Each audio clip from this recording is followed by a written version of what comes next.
আসসালামু আলাইকুম। সুপ্রিয় দর্শক, আগামী ২ বছরের মধ্যে সমন্বিত পর্যটক ভিসা পদ্ধতি চালু করিও ৬টি দেশ। দেশগুলোর পর্যটন খাতের উন্নয়নে এই উদ্যোগ নেওয়া হয়। সম্প্রতি গালফ কোঅপারেশন কাউন্সিলভুক্ত জিসিসি সদস্য দেশগুলোর পর্যটন মন্ত্রীদের নিয়ে ওমানের রাজধানী মাসকাটে অনুষ্ঠিত সভায় এই কথা জানানো হয়। আমিরাতের অর্থমন্ত্রী আবদুল্লাহ বিন তোক আল মারি বলেন, সমন্বিত ভিসাধারীরা উপসাগরীয় ৬টি দেশেই ভ্রমণের সুযোগ পাবে। তা হলো বাহরাইন, ওমান, কুয়েত, সৌদি আরব, কাতার ও আমিরাত। উপসাগরীয় দেশগুলোর শীর্ষ সম্মেলনে এই বিষয়ে চূড়ান্তভাবে জানানো হবে। ভিসা বিষয়ক নির্ধারিত প্রতিদান ও আইন তৈরির পরের বছর তা চালু হতে পারে। জিসিসির মহাসচিব জসিম আল বুদাই বলেন, ইউনিফাইড ট্যুরিস্ট ভিসা স্কিম বা সমন্বিত পর্যটন ভিসা পদ্ধতি নির্ধারিত সময়ে বাস্তবায়িত হবে। এর মাধ্যমে উপসাগরীয় রাষ্ট্রগুলোর মধ্যে পারস্পরিক সহযোগিতা আগের চেয়ে বহুগুণ বৃদ্ধি পাবে। তাছাড়া আন্তর্জাতিক পর্যটকের আগমনের দেশের অর্থনীতি সমৃদ্ধি হবে। তিনি আরও জানান, ২০২৩ থেকে ২০৩০ সালের উপসাগরীয় দেশগুলোর যৌথ পর্যটন কৌশল অনুসারে এসব দেশে অন্তর্মুখী ভ্রমণ বৃদ্ধির লক্ষ্যমাত্রা ৭% ধরা হয়েছে। গত বছর দেশগুলোতে দর্শনার্থীর সংখ্যা ৩৯.৮ মিলিয়নে পৌঁছেছে।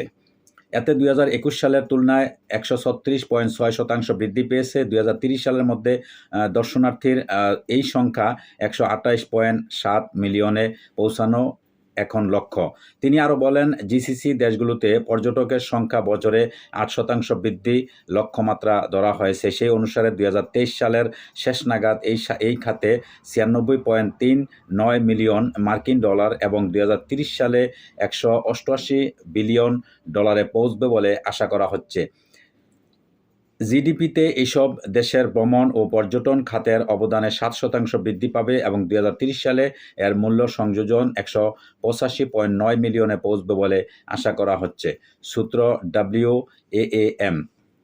দর্শক, আপনারা নিশ্চয়ই বুঝতে পারছেন, এটা হচ্ছে যে ভিসাটা দিচ্ছে, এটা ৬ দেশের জন্য উন্মুক্ত।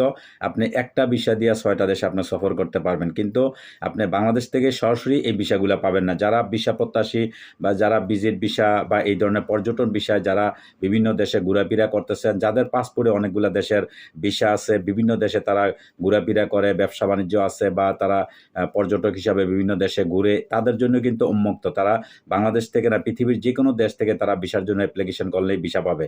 কিন্তু নতুন করে আপনি যদি নতুন কোনো পাসপোর্টধারী যদি আপনি বাংলাদেশ থেকে সরাসরি এই ভিসার জন্য আবেদন করেন, তাহলে এই ভিসাটা পাবেন না। আপনার যারা বিশেষ করে এই সমস্ত দেশে যারা প্রবাসী যারা আছে, এই ৬টা দেশের মধ্যে যারা প্রবাসী আছে, তারাই একমাত্র এই ভিসাটা পাবে। যেহেতু বৈধ, তাদের ওয়ার্ক পারমিট কিছু আছে, এই দেশের তারা করতে পারবে। তাদের জন্য এই সুবিধাটা দেওয়া হয়েছে এবং এটা আগামী ২ বছরের মধ্যে এটা চালু হবে। যখন এটা চালু হবে তখন এটা আপনারা সবাই পাবেন। দর্শক, নিশ্চয়ই আপনারা বুঝতে পারছেন। আর এই ধরনের ভিসা যখন আপনার পাসপোর্টে থাকবে, আপনি কোনো দেশে যাইয়া কিন্তু আপনি দেখা গেছে আপনি ওমানে ২ বছরের আপনার আকামা বা আপনার পতাকা আছে, আপনি এটার মধ্যে ৬ দেশের মাল্টিপল যে ভিসাটা, ৬ দেশে আপনি শুধু ঘুরতে পারবেন। আপনি ওই দেশে যে স্থায়ীভাবে আপনি কাজকর্ম করার মতন আপনার সে বৈধতা আপনার এই বিষয় দিবে না। নিশ্চয়ই আপনারা বুঝতে পারছেন। দর্শক, আজকে এই পর্যন্ত। ভালো থাকবেন।